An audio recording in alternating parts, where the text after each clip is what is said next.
All right, we are currently at the high water mark of the Confederacy during the Civil War. We are standing on Cemetery Ridge where Pickett's men came across that field behind me over 3/4 of a mile, 13,000 men strong, shoulder to shoulder, making a line of 1 mile long to charge this very spot. The small stone wall here you see, still here from the battle, and during the 2-hour cannonade that the Confederates poured down on the Union troops basically laid on their stomachs behind this stone wall seeking shelter. Lee had thought that if they had pounded them hard enough with the cannon, it would inflict enough casualties or drive them off this hill. Didn't happen. The charge came, and with it came the high water mark, as they call it, of the Confederacy. Because after that charge, it was all downhill from there.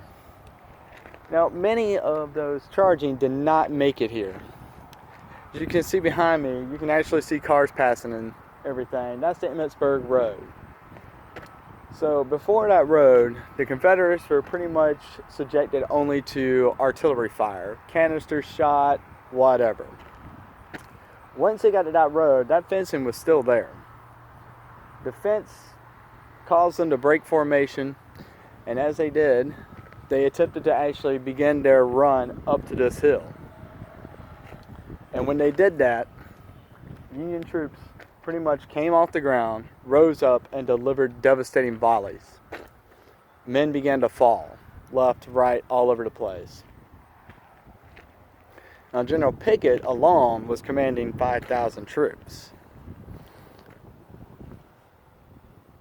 Needless to say, not very many of his guys came back, as his division was, in all words, wiped out. Now, this clump of trees that is behind my left shoulder here, that is the clump of trees which they were aiming for. Because coming across that field and that type of formation, they needed a reference point. So they were aiming for that tree. And coming up here, making the charge, the ranks would make a series of maneuvers trying to throw the Union off of which way they were actually going to try and go. Unfortunately for them, those maneuvers didn't work. Now, General Low Armistead actually was able to rally a good number of his troops, several hundred of them. He actually stuck his hat with his sword. He stabbed his sword through his hat and rallied his men to charge with him. And they actually broke through the Union lines. Well, unfortunately for General Armistead, he was mortally wounded, and he would die shortly after. And the sad part about that is the general on the Union side that was in charge of the units defending this particular area was General Scott. Not General Scott, I'm sorry, General Hancock. Well, General Hancock and Low Armistead used to be really good friends. They fought together and rose through the ranks together. When the Civil War broke out, well, one went one way, the other went the other. And after his death, General Hancock received a gift from Armistead.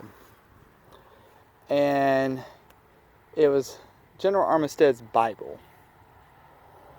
General Armistead wanted his friend, though they were enemies this day, he still wanted his friend to have that Bible. And that speaks into the depth of this war. It was a very highly intimate war. As you look around this battlefield, and in the course of over 3 days, over 50,000 lives were ended or changed forever. And for what? Political differences, more allegiance to their state than their own nation, all kinds of reasons. They call this the high water mark for a good reason. The Confederacy was doing very well in that war. And had they won here, history may have been quite different. But after this day, one officer in the Union Army would say, After Pickett's charge, the only march the Confederacy would make would be to march to Appomattox, which 2 years later, General Lee would surrender the Army of Northern Virginia, and shortly afterwards, General Johnston in North Carolina would surrender his troops from Georgia, the Carolinas, and Tennessee. And that was effectively the end of it. But this was the turning point. 3 o'clock in the afternoon on July 3rd, 1863. Famous charge was made. High hopes was on it. But it didn't come to pass. The following day, Vicksburg, Mississippi surrendered to General Grant. And the Confederacy was split in half. It was downhill from there. Now, I am very impressed about this clump of trees.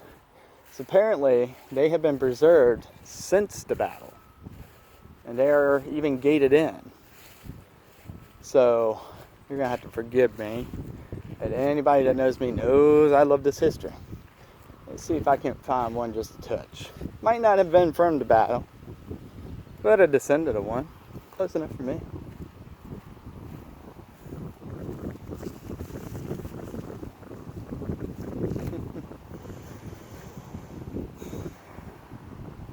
I could not imagine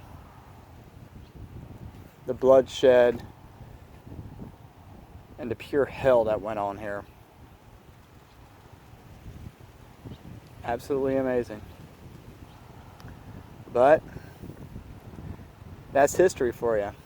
And history's there for a reason, for us to learn from it, to grow from it.